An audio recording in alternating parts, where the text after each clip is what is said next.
Okay, cool. All right. You. Yeah.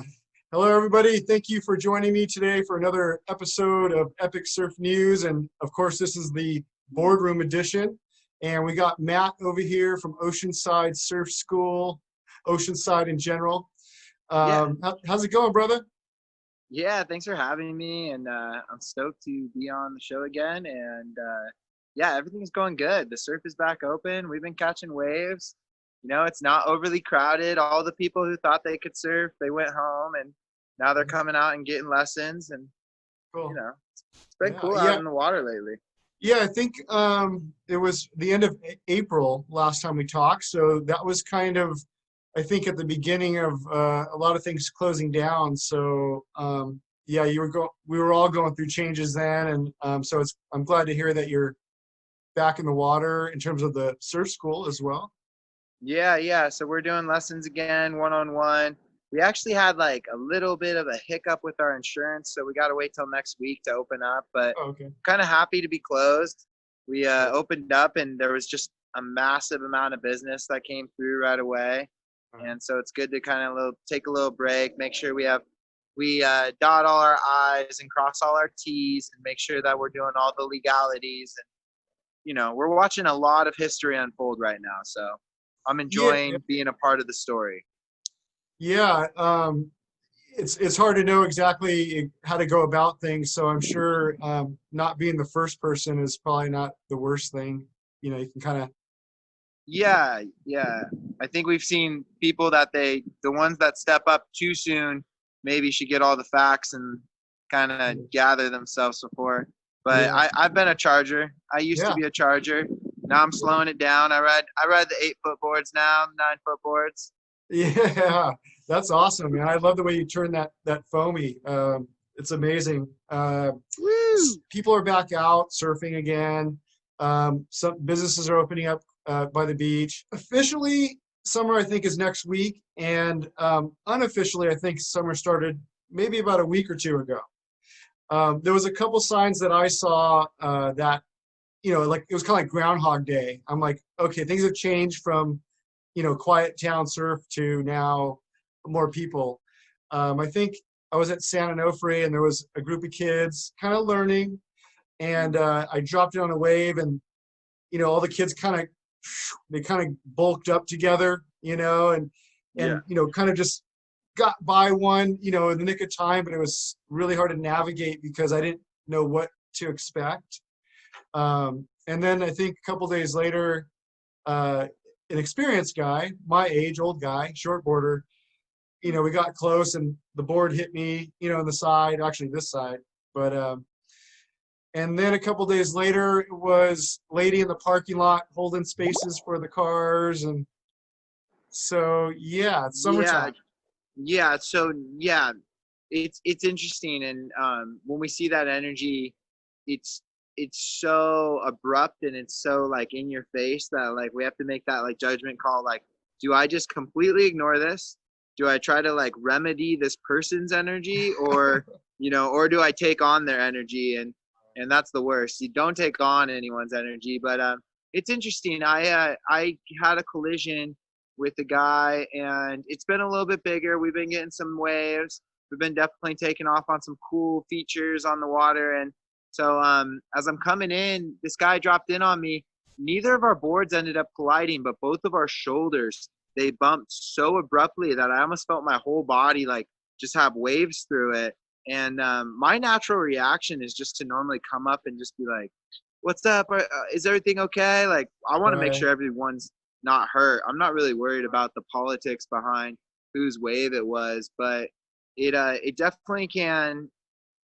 I gotcha. Yeah.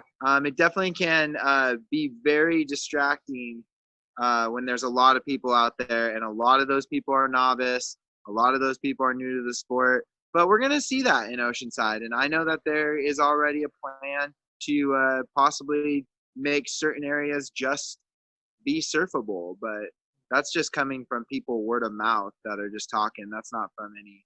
Yeah, you know, I think the attitude, like you said, is a big part of it. You have to go, you know, with the right mindset to the beach. And so I think in the wintertime, it's a lot easier to just, you're already in that mindset, you're going to have a good time. And then I think in the summertime, you just have to adjust almost before you get to the beach.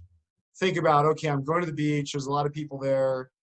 And how do I get, have a good time with all these people, right? Yeah, definitely. If nobody's hurt, then I think you're okay. Hopefully no boards get smashed. I think I got a pressure ding, a really good sized pressure ding. And, I thought, this board, it's not going to work right, blah, blah, blah. I went out, got a couple more waves, and it worked great, and then my friends were telling me, maybe it's faster now, right? So, I just kind of I had to have Love that. Love exactly. Yeah, so that's cool, man. Yeah, no, I'm excited. I'm happy to be wearing less rubber. I've been wearing a 2mm long sleeve, short, no chest plate, just kind of a old schooly style. Yeah. And it feels great. It feels perfect. I can wear it in the morning, end of day, and hopefully pretty soon we'll be, in trunks or something. Yeah, easy. Probably by tomorrow. Yeah, nice.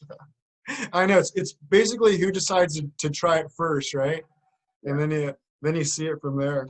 So in the past 2 months, I wanted to kind of ask you maybe more on a local level, just cruising around town, surfing, hanging out. Are there anybody who's been surfing really good? Any rippers, local legend guys who have either been surfing good or that you've seen a cool surfboard? Somebody that just broke out, because they haven't been out in the last couple of months and debuted a new surfboard. Yeah, I mean, we've been getting like full groups of people to go out at Tower 5 the last couple evenings, and that's been rad to just see friends out in the lineup. My buddy KARL BOSCH, he's been just slaying it, and I mean, he's got a whole crew of friends, but Robert Burns, he shapes boards over at Global Glassing. He's always out ripping, and I've seen Chelsea Miller, her crew, her boyfriend Zach. I love all the people that are out there and they do it as a practice. But I'm telling you, the boys in the hood that you guys got up there in the harbor. I mean, Bobby, my dad, you, all the crew. I mean, that's what I look forward to seeing the most out in the water, because those guys just do it for the fun of it. Yeah. And, all the names I just mentioned, that's what I look forward to. Yeah, right Catching on, man. waves with. But we caught some waves. Me and you got some good waves that morning. Yeah, it's been a little while. I've been over at San Onofre, surfing a little section over there, and I've been having a lot of fun. Cool. I've been surfing a 7.4 mid-length board. I actually took it up to Churches about last week, I guess. Nice. And usually I'm on a short board when I go there, and and I'm trying to rip around. And I said, let me just try this out. It was second session, right? Nice. And so I took it over there, and I had a really good time. I mean, I was able to really turn the board. It wasn't that big. It was probably like 4 foot, 3-4 foot, and definitely had a good time. I think I probably got too many waves, so I had to get out of the water and let everybody else get some. Oh yeah, thanks for saving some for us guys. Yeah, for sure, man. So Matt, last time we talked was April. Now it's June, beginning of June. And we've seen kind of the rise in the fall, and maybe the resurrection of the Rona. How's all that been playing out? You've been keeping safe. You're over it. You're what? I mean, what? So I'm right in neutral ground. I believe that we've been faced with our first crown virus task. So like the coronavirus is like the first big task. So how are you going to keep yourself safe? How are you going to keep others around you safe? It's making sure that when you do come in contact with others, that you're limiting the amount of space that you hold. And the science is getting more remarkable by the day. We're learning, that outdoor engagements are a lot less likely to cause corona, but that doesn't mean that they can't cause corona. Come on, outdoor events can totally cause Corona. We know that, guys. Like, it's who you're going to be speaking to, how you're going to be speaking to them, and yeah, I think it's still something that people have to understand. There's boundaries. Those boundaries are in place to keep us safe. The next issue, you know, the Black Lives Matter movement. It's like a really one-sided agreement to me that we support all people, all cultures. We just don't want to see any aggression from either sides. We want to see peaceful protests. We want to see love and drum circles and admiration and congratulations for things that are being stopped and put end to. And I totally understand being in Oceanside, having Oceanside police around me my entire life as a child. I completely understand what they're talking about. I was completely afraid of the police. The way that they handled multiple situations that I was involved in was absolutely terrifying. But that's okay. You know, I'm cool with the police, and I love the police and respect the law enforcement that upholds the law the correct way. Because I have friends that I've made in the police force, but that's not to say there's a lot of bad people inside a lot of different streams of government, and I'm still on that whole. I really support the peaceful protests. Right. So what in Oceanside you've been? Have you gone to go see the protests? Have you marched? I'm kind of in a bubble over here, man. So the family's been mostly still at home. We do strike missions in the world with the kids, but I've gone surfing with, you know, I've met up with people and see them surfing and hang out a little bit. Yeah. So the first one, the protests, I observe the protests. If there's something I can do for someone, if I can help someone that's participating in the protest, then I'm going to do that. At this last protest, I did end up being a part of the reenactment of the George Floyd death. That was very powerful. And 3 minutes into what was happening, I had to like kind of come back to I had to actually just lay there. I couldn't keep doing it. It was too much for me. The things that we were imagining and the pain that we were putting through our bodies, I started to feel George Floyd, and that was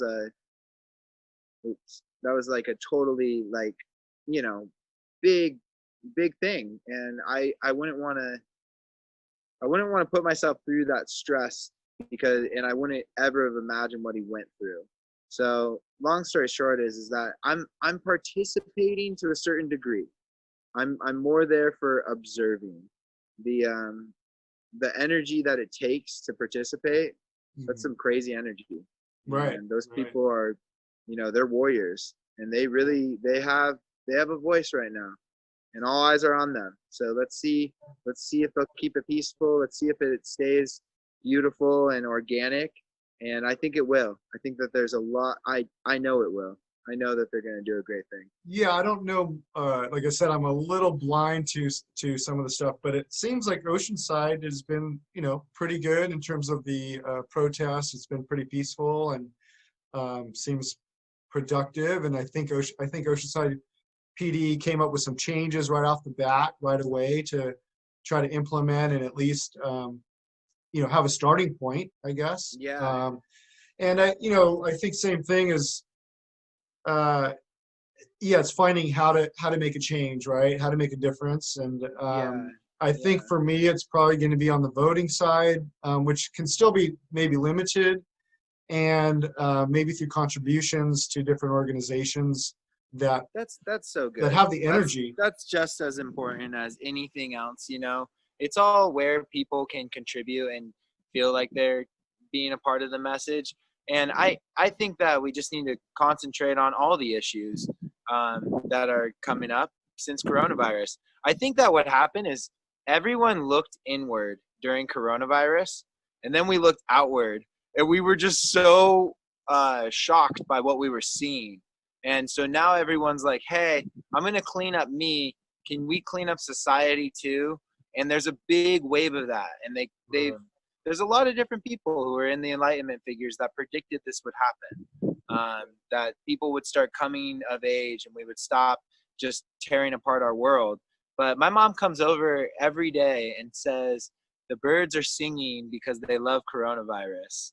And the birds are singing because the world's becoming whole again. And I think that's the Native American in my family coming out full force.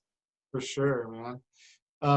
Yeah, that I think so. I think there's a lot of things happening. There was definitely a period with less distraction, right? Yeah.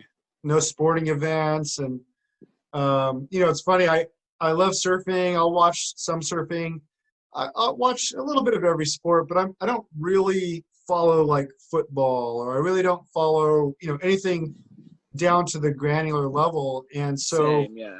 I think I've been a lot of places where football games are on at the house or at the event, and people are there, half of them maybe for that, right? And so it's interesting socializing in those kind of events where everybody's kind of like, all of a sudden you're talking and you're just like, oh, somebody made a touchdown, you know, and Yeah. and all that excitement, I think, pulls away from a lot of things, and so I think people have the opportunity, like you said, to not be distracted, to look inward, to kind of take inventory, right, of like where you're at in the world, and what, you know, what you need to do in the world, I guess. Wow, yeah. That was such a good analogy with the football, man. I'm gonna use that. I love that, man. That was gold right there. Yeah, football's an interesting one. I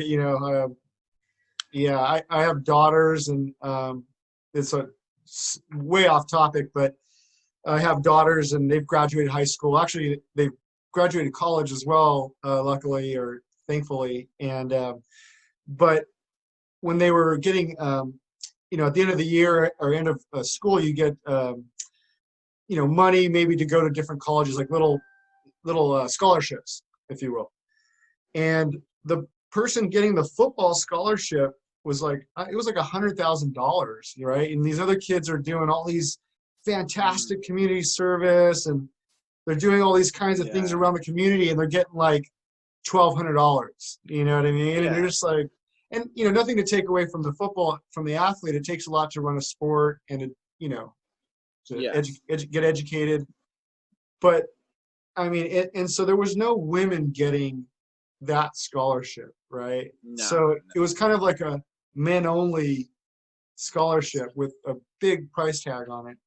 Yeah, and everybody's over that now. Everybody just wants more understood of lucrative funds, and just like basically a checks and balances system that was set up by the Congress, by our congressional matters that involved the Declaration of Independence. And when this country was formed, it was formed off of, honestly, a lot of things that were in place in European society, but they had also learned from the Native Americans. And even though they were still being terrible to the land, and, you know, total corrupt business was still happening, they did have a chance to be much more enlightened than we are here in America right now. Man, I'm losing subscribers as we talk, man. You got to keep it.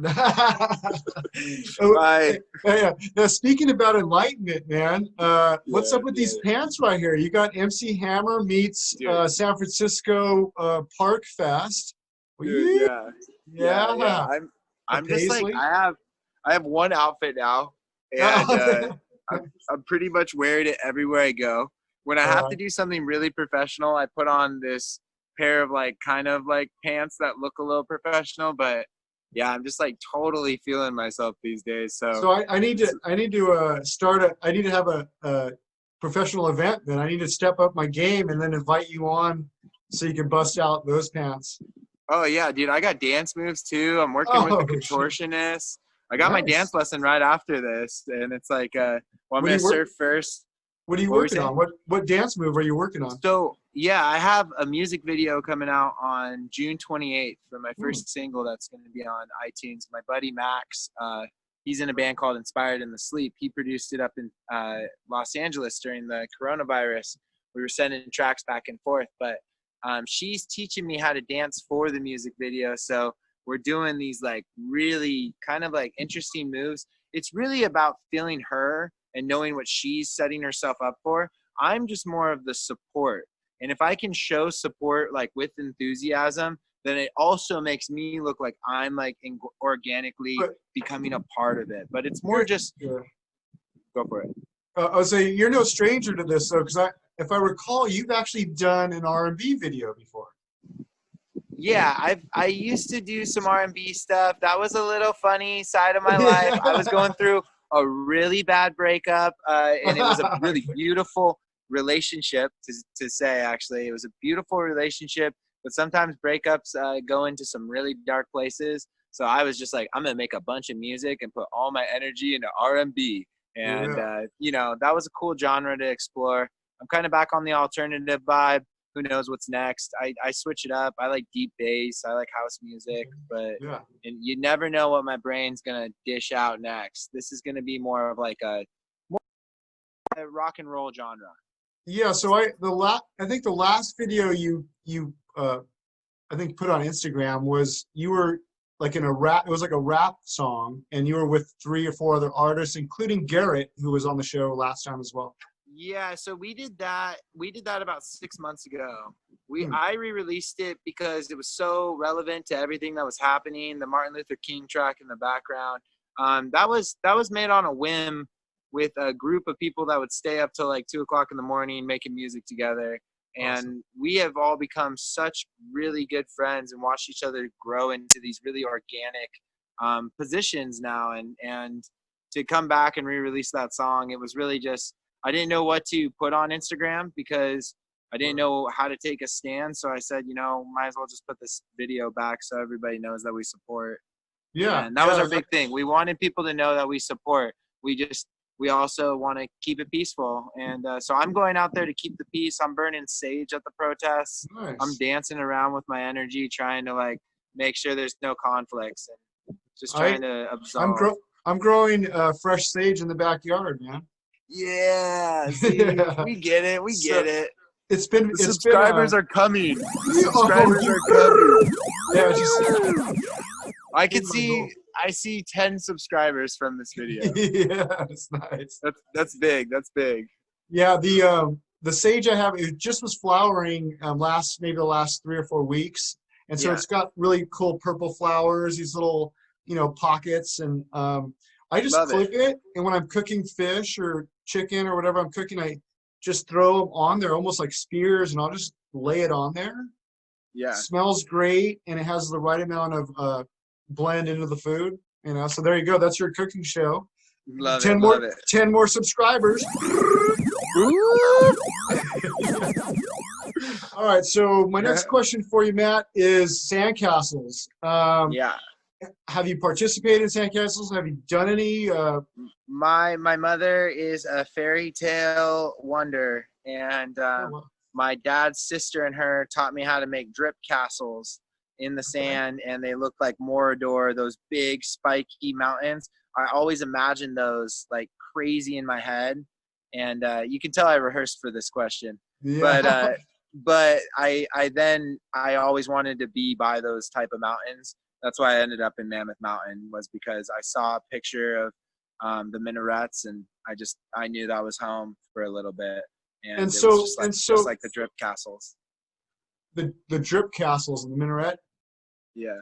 So when you're on the beach and you're making this, does it look like a regular castle and then it has the towers, or how do you formulate that? You have to you got to build your base. You got to build like a wall, maybe like 2 towers, and then you come back with just a big gulpy mud. You got to dig in the soil, find that loose water, just like you would if you were making a well, and then you just drip these really nice, like almost they you know what I'm talking about? They almost look like daggers. Yeah. They're like coming up in the air. And they have this just like really organic look to them, but they almost look like giant Christmas trees is what I would say.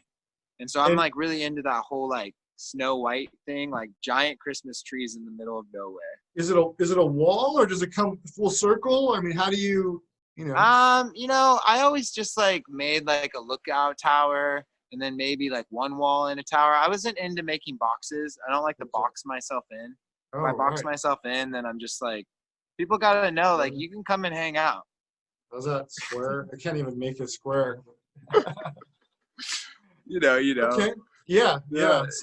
I mean, it's funny because that's where I first felt at home, was like right there on shore. So I got used to just being splashed, and just all of a sudden I was spinning away into the tide. And I mean, pretty soon I was surfing. It was just like kind of, Yeah, I knew I was going to be in the water since I was born.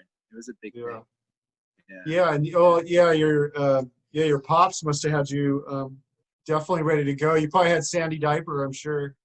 Yeah, for sure. If You you know, my even dad had it. stopped surfing like just for a little bit growing up, and that's when I got really into it. And then as like right when I became a teenager, he got back into it hardcore, and that's where we really found our love for it. But I I had like a whole different experience learning how to surf. It was something that I completely taught myself, and along with my friend Garret, we taught ourselves. And our dads, if they tried to teach us something, we just rejected it.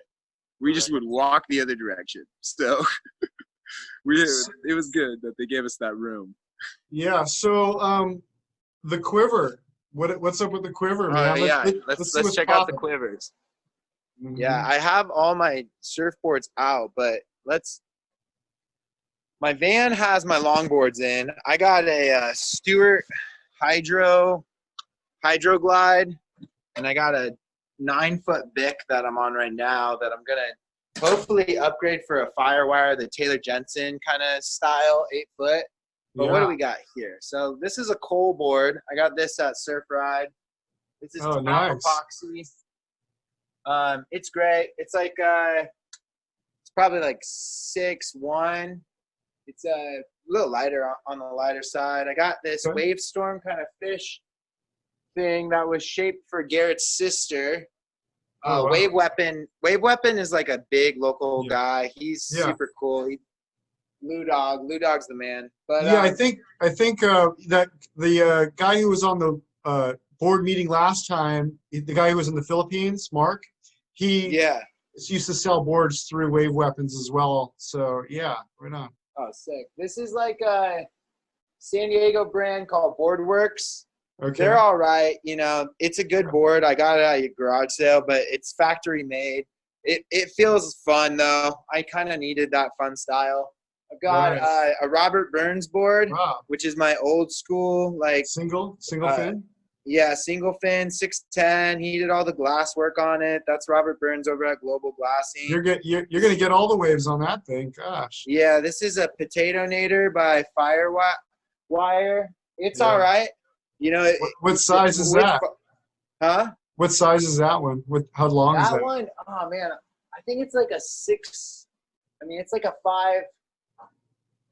Dang, that's small for you. You're a tall guy. Dude, okay, but this FIREWIRE floats above. It's got to maybe be even like 6'3". But it floats above the surface almost too buoyantly, is what my brother says. I really haven't taken it for proper spins. I actually might take it out tonight, but tonight's kind of the night. The waves are out there. That's like the name of a song or something, yeah. Tonight, the waves are out. Okay, so then we also have a Never Summer. This is going to be your Fun Slinger hybrid rocker camber. It's absolutely incredible. If you've never ridden anything hybrid on a snowboard, I've got a brand new Arbor that's kind of camber rock, but it's the Born to Lose model. And that Arbor is funny because they're kind of like a surf brand, but they're like a skate brand, but then they're also a really good snowboard brand because of the bamboo that they use. So there's all the boards. I went to Mammoth, I don't know, maybe two years ago and went snowboarding, and I didn't take any gear. I was just like, just want to try something, right? And I went in and they asked me, I mentioned that I surf. So then they recommended this like fish. It was kind of like more of a pointed nose in the front a little bit, and then the back had a fishy tail a little bit to it.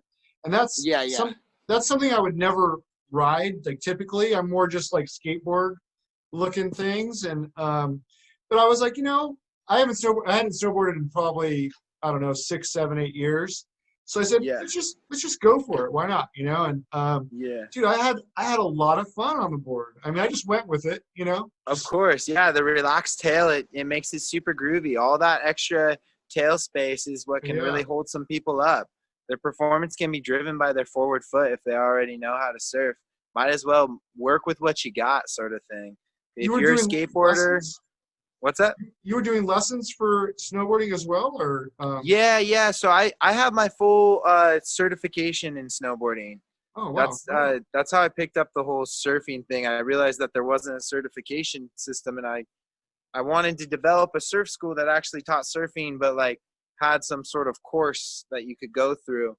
Okay. Long story short is like I moved up to Mammoth and I got hooked up with the PSIA, and PSIA is just a great educational system. It's privately owned, and they've really held on to some of their values during this whole changing of the weather right now, because we don't know what ski resorts are, what's going to happen, man. And for us, that we depended on that for every winter, a lot of people, that's their livelihood, but it also is a huge part of our demographic when it comes to people coming overseas, people in communities that are just like really authentic and really wonderful in those ski towns. We kind of wonder what's going to happen when commercialism isn't there anymore. So we'll see what happens to the snowboard industry. They had a short season this last year, right? They cut off the season. Right. Oh yeah, it cut off the whole season, and now they're talking about next season. But I'm very skeptical right now about the snowboard industry. I will make a claim that whoever does it the right way by doing more hiking, less lifts, and they start to understand that, like, you know, it's all about not having the impact on the ground and having so many people clustered in those lines. That's who's going to open up, and that's who's going to feel safe when it comes to snowboarding. And if I am going to go back to instructing ever, I want to be where everybody feels safe and everybody's having a good time. Yeah, hopefully it's back on this year. Hopefully somebody figures it out. Definitely. Yeah. I definitely want to do that. Totally. So, big guy, I want to wrap it up today with some yay or nay.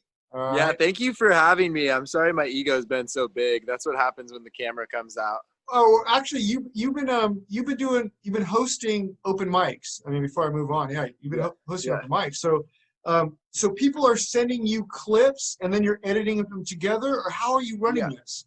Yeah. So basically, instead of doing the Zoom call because everybody's was malfunctioning, we just decided, hey, send us your open mic night videos. We'll do an open mic night. Oh. I don't know if Garrett's going to be involved in the next open mic night. I still got to check in with him, see what he wants to do. He's just crushing the game. He's back skydiving. He's going to be skydiving all over the place. He's got a great new relationship on his hands. Nice. And he's just like crushing the game. I love seeing that kid thrive. We surfed yesterday, so we caught up, got some food. It's a good time. He's a beast, man. Jumping out of planes. He's a beast. Oh, yeah, he's a total beast. But he's also doing. Sorry. Go ahead. He's also doing a lot of work for the movement, for the freedom movement that's going on. So because he's learned a lot about lawyering and research. So is he one of those guys jumping out of the planes off the 76 at that little airport right there? Not yet. It's a little bit. He needs his Class B license, and he has his Class A license right now. So he's out at Lake Elsinore getting his final certs. It's because the landing pad is so small at Oceanside that you have to have your second certification. Yeah, it's super sketchy. I've landed at Oceanside with him though, so we have done that before, but we had to be with tandems.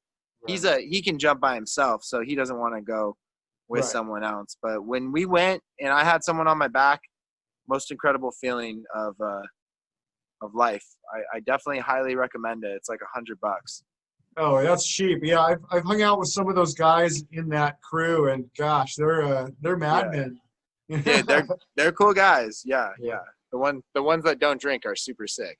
Yeah, the ones I saw were throwing a couple back. But so you're doing that. So everybody out there, where do they send these clips, man? I mean, if they want to, jam out, send you a clip.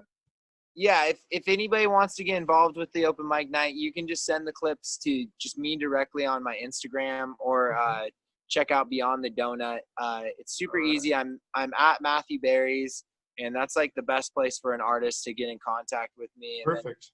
I do a lot of social media marketing right now I'm doing it for multiple artists, but if people are looking to get their music heard and they want to actually expose themselves and create a music identity, I think that is definitely something that we're working towards all of our channels. All the people I'm hanging with are all just trying to promote our music, just like you're doing. You know, it's like me and you are friends because we're trying to do something. Stay busy, babies. Keep it going. Yeah, baby. So send that music over to Matt, and yeah, hopefully you can collaborate and get something popping there. Yeah, please that's 50 new subscribers. Boom, boom. More like that. Yeah. So yay or nay? Here we go. We're gonna drop Okay, the yay or nay. The bulldog stance. The bulldog stance. When you're surfing and you're coming down. Let me back this thing up here. Okay, so you're like you're dropping in, and then you just switch up and just sideways with your duck feet out a little bit, just in the middle of the board, just flying down the line. Oh yeah, I got that. I down, totally yay? got that. Yeah, I always thought that was the wingnut, but yeah, I'm wingnutting all over the place. I don't know. I'm a shortboarder, so take it. Matt's got probably the better terminology. Man. The shortboarder would call that the wingnut, the bulldog. Bulldog. So what's a trip is your dad, man. On big days I've seen him bust that out, and I'm just like, dude, yeah, my dad. He's so funny. I think the first time I saw him do it, I thought like, oh no, he's gonna wipe out, and then he just pulled it off and did his thing down the beach. Yeah. But yeah, it's crazy because you can see how much he just loves the water, because the way his body responds when he's in some of the weirdest angles you could possibly understand, and then all of a sudden he gets one of the best waves I've ever seen. That's out of control to me. So I'm huge. A yay. I'm also a yay for the bulldog, or the wingnut, as it called it. Yeah. We're together on that one. Yeah, you, Rick. So ASIMs. Yeah, I don't really know, because I haven't had a good ASIM on the water.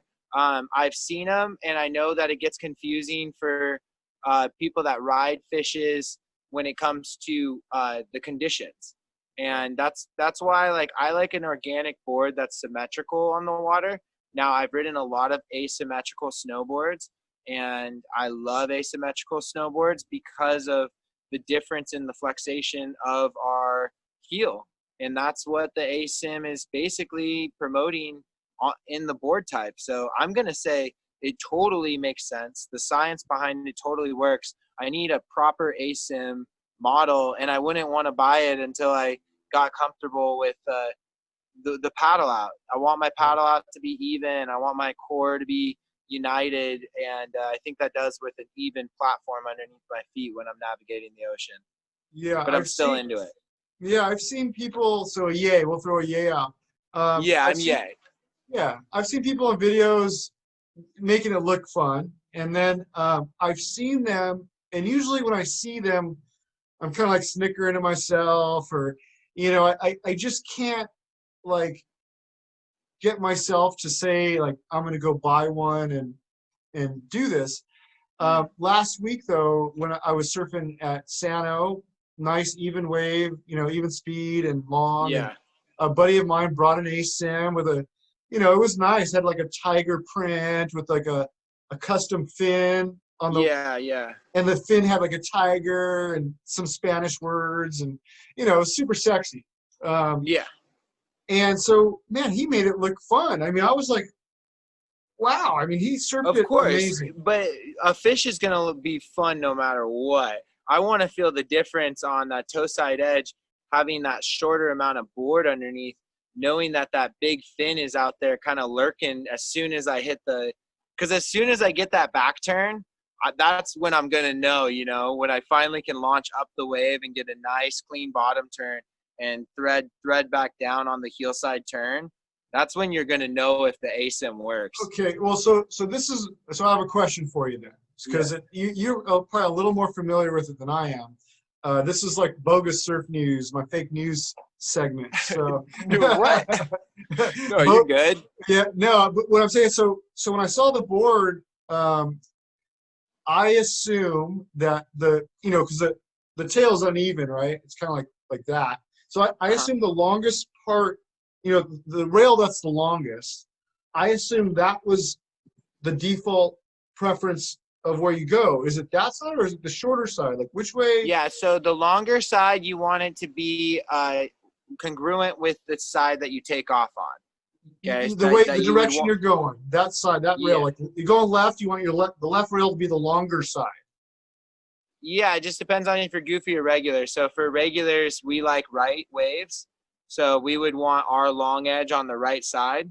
The reason being, so but when long edge though. But it's long the edge. long edge. The long edge. Okay, so we could call it the toe side edge. The toe side edge should be longer. Okay, yeah.